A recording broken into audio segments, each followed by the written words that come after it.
It's Cinemassacre's Monster Madness Godzilla-thon.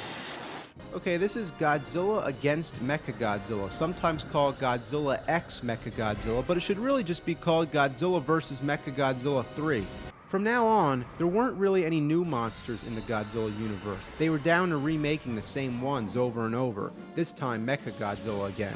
I've mentioned that I preferred the 70s Mechagodzilla over the 90s version, but the Millennium version gives us a happy balance, coming closer to the design of the original, but still updating it appropriately.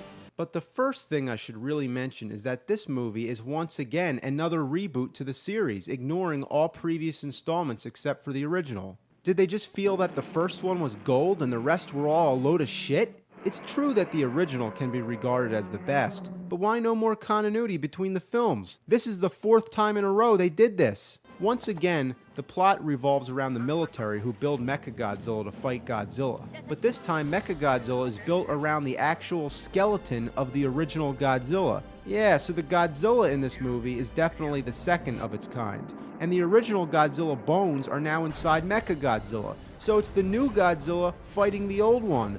Once you're able to wrap your head around that, it gets even more crazy. There's actually traces of Godzilla's DNA in the bones, and somehow that causes a genetic memory that Mechagodzilla remembers that it was Godzilla and then goes on a rampage through the city. Now that's just mind-blowing. So most of the movie deals with the military's attempt to get Mechagodzilla under control. Oh, and I forgot to mention, they don't call it Mechagodzilla, they constantly refer to it as Kiru. What the hell, it's Mechagodzilla, that's what the title says. Kiru? What kind of dumb name is that? What did he just say? Godzilla sucks dick? They also tried to make Mechagodzilla more realistic by giving him a limited amount of fighting time before he runs out of power. They use planes to take him to his destination. I guess that saves him gas. Nothing's realistic to begin with, so what's the deal? Mechagodzilla has some great powers, the ability to freeze shit and then crush the ice. They try to use it on Godzilla, but it fails. He's also mounted with a super laser cannon that obliterates anything in front of it. It seems that's the only weapon that might stand a chance against Godzilla, but whenever they try to use it on him, something goes wrong. The effects are pretty good, and the monster battles are great.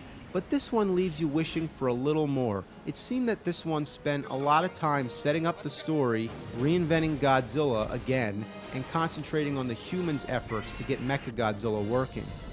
All in all, not bad, but at least it had a direct sequel, coming next.